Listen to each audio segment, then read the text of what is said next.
You buy a rental property na may income, i-run mo ng maybe 3-4 years. Pag medyo comfortable ka na, alam mo na yung market, bili ka ng isa pa. Run mo ng another 5, 6, 7, 8, 9 years.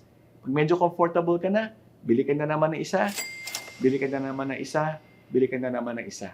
So that's the power of leverage, guys, wherein you create multiple sources of income para bayaran yung condo mo. Then people will come to me and say, Sir Carl, pangit naman yung sistema mo. Kasi for the first 10, 15, 20 years of my life, nagbabayad lang ako na utang. And I tell my friends, okay lang, partial lang ang nilabas mo.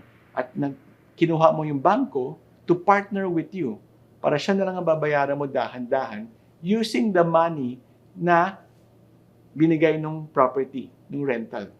Na hindi mo naman makukuha in the first place pag hindi ka nakipag-partner sa bank and leverage.